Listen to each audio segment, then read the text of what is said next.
Alors juste pour un petit point sur le 7e jour de Pessah, on a beaucoup qui bâclent, ils se disent c'est un jour de fête comme tous les autres, mais il faut faire attention. À Sukkot, on a Simchat Torah, on a Shmini Atzeret, donc c'est un peu plus simple. Mais chez le Pessah, il faut savoir que c'est pas un Chag Bifnei Atzmo, c'est pas une fête à part entière, c'est la fête qui continue.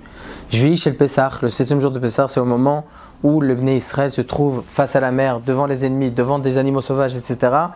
Et on crie à Kadosh Baruch Hu, sauve-nous, et à ce moment-là, Kadosh Baruch Hu ouvre la mer. C'est le moment principal, c'est le moment culminant donc de Pessah.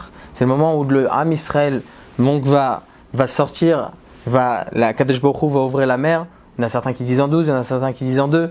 Mais le principal, c'est de savoir que Kadosh Baruch Hu nous a fait énormément de décisions. On a le premier jour de Pessah, il y a la Haggadah, on raconte des commentaires, etc. Le 7e jour de Pessah, il faut être Magdish, il faut sanctifier cette soirée-là à l'étude de Torah, l'étude des Midrashim de Kriyat Samsouf. Il y a énormément de choses. Imaginez-vous, Ze'eli Vanveo. C'est quoi Ze'eli Vanveo? On connaît Birchla, la traduction de ces choses-là.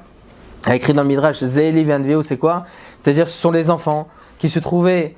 Il y a écrit comme ça dans le Midrash que à Kadosh Baruch Hu, on sait très bien la Xéra de Paro. Donc Paro a fait un décret que tous les nouveau-nés devaient être jetés au Nil. Mais ces femmes-là ne se sont pas laissées impressionner par cela. Ils ont accouché donc dans les champs et Akadosh Baruch Hu les a eux-mêmes. Les femmes donc n'a pas repris leur nourrisson, mais Akadosh Baruch Hu les a eux-mêmes nourris, les a logés, les a blanchis, les a fait tout ce qu'il faut. Lorsqu'ils sont arrivés à Kriyat Samsouf, il y avait ces enfants-là qui étaient là, qui étaient présents chacun avec leurs parents.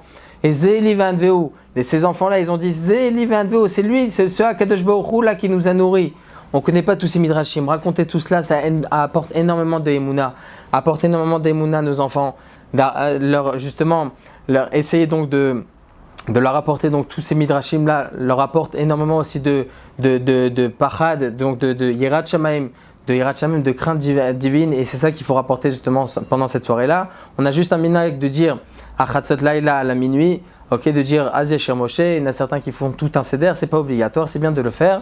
En tout cas, être Magdish cette soirée-là, Bikdusho Betahara, au Limud Torah, à l'étude de Torah, et Bezrat Hashem, qu'Akadosh Baruch Hu fasse en sorte que nous puissions être délivrés, B'Mashiach Tzidkenu, Amen ve Amen.